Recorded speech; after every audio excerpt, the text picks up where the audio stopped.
My name is Billy Hayes. In 1970, I was arrested trying to smuggle 4 pounds of hash out of Istanbul. I was sentenced to 30 years. In 1975, I escaped from a Turkish prison. Now, I'm going back.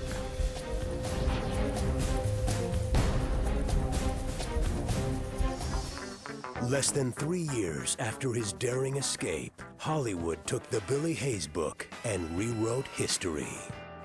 While the drug smuggler was portrayed as the hero, the nation of Turkey was cast as the villain. As the film was racking up box office receipts and winning awards, Turkey was powerless to counteract the unforgettable images on screen.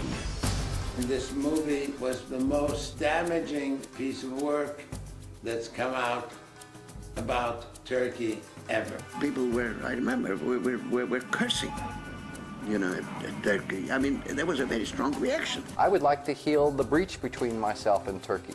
I would like to have it so that I don't have a nation of people who hate me and who feel that they have been misrepresented by me and my story. After years of being denied entry into Turkey, Billy had given up hope until an unexpected opportunity arrived. Ladies and gentlemen, welcome to Istanbul, Turkey.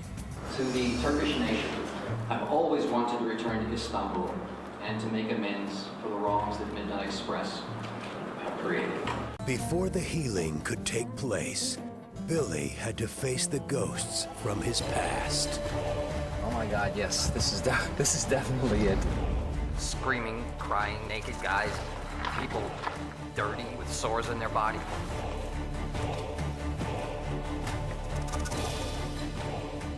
For some reason, I was so crazed that I started walking the other direction.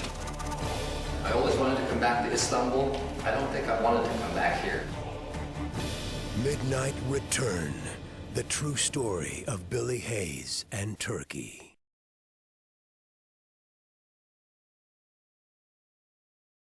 Okay, Billy, I'm going to ask you a question, Could you please explain what's the story behind your Turkish language? I was in Turkish prison for 5 years in Istanbul from 1970 to 1975. And of course I learned to speak Turkish then. I don't speak it well, but I was able to converse with people. I was in Istanbul and it was the 1970s and I was smoking hash and I was smuggling hash. Seemed like a good idea at the time. And I taped this hash under my arms, and I was arrested at the airport. They weren't looking for hash. It was when the beginning of all of this airport security. The PLO had first hijacked the jets in Libya and blown up the 2 Pan Am jets. And that started all of the airport security. Before that, no one searched you getting on an airplane. So they were searching people at the airport, and they separated all of the people and put us on a bus and drove us out to the airplane and took us off the plane and searched people. And when the guards, they hit this hash under my arms, he was thinking, "Bamba, bamba," and everyone froze, and they opened their guns, and it was like, and then he lifted up my shirt, and he looked, and he said, "Esral, oh," and they were all happy. "Esral, that's They're all happy. All except me, because down. And for the next 5 years, I was in prison. And then I got very desperate, and very lucky, actually, and I got transferred to Imrali Island Prison, and I was able to escape off Imrali in a little Island boat. No, The small boat. what do they call it? Sandal? Sandal. On a sandal. Yeah. The fishing... Wooden-made, handmade sandal. Yes, all the fishing boats that would come into the island to bring produce, because it was a work island. We produced fruits and vegetables. Each of the fishing boats had a little sandal behind them. So but they don't stay in the harbor at night because it's a prison island. They always leave. But one day I noticed there was a storm coming, and these boats were coming into the harbor to spend the night. And I thought, if I can get out to a little sandal, because I'm a swimmer, so I was a lifeguard, then I can somehow get off the island. Actually, I was sitting up on the grave of Menderes. Menderes is buried on Imrali Island. I was sitting up on Menderes's grave, right there, looking down at the harbor. And I thought, I can get one of these boats. And then a few months later, a big storm came, and I was able to swim out to the boat, and then row over to, I think it's Bandırma, somewhere near Bandırma, yeah. And then work my way back up to Istanbul, where I had a friend who I thought was going to hide me, but he wasn't there, so I dyed my hair, and I was running and hiding, and eventually I made my way over to, where's my mind? To the Greek border, the big town on the Greek border, Adrianopolis on the Greek side, what's it called? The big border. I forget the name, but it's the big border town, one of the big border crossings. Çanakkale? No, north of that, further north. I forget, but I'll see it on the map.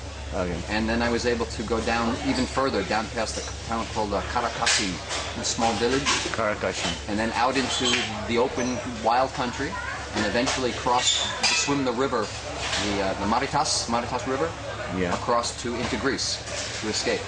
Then you escape. Anyway, your story sounds like, you know, the Sounds like a Hollywood film. The Hollywood film. Okay. And then you wrote a book. Right. And the book that you wrote was the same in the Midnight Express, or, you know, Oliver Stone, did he change, you know, some part? It was different. The book, Midnight Express, is my story.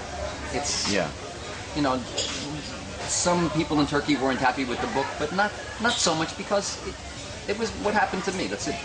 Then the movie came. Oliver Stone wrote the script. I think he put a lot of his, you know, he was angry and he had Platoon he hadn't made yet, and all of his Vietnam stuff. A lot of that came into the movie, which was all right, because as outsiders, people have their impression of what a prison is like. Whether it's Turkey or Iran or America or anywhere else, prison's bad. On the outside, everybody thinks what prison is. And I think that kind of influenced how they made their movie. Again, as I mentioned to you, my problem with the movie is that there are no good Turks in it. All the Turks in Midnight Express are bad. Yeah, I was just asking too, because you mentioned to me a couple of days ago, you had a couple of Turkish friends, good friends. I had good Turkish friends. And you were worried about, you didn't see them in the movie, you know. You don't see any good Turks in the movie. It's all very one-dimensional characters, like caricature. I felt bad because everybody said, oh, all the Turks. I said, no, prison, yes, prison guard, but even the prison guards. In the prison, there was one guard who was a sadist. One guard who liked to hurt people, he liked to frighten people. Most of the guards were nice guys, doing a very hard job under very dangerous circumstances, making no money, trying to support their families, and getting paid very little, which is why they were so open to bakshish and bribes, because they were making no money. But not all the guards were brutal. In fact, most of them weren't. But that's the impression that everyone got.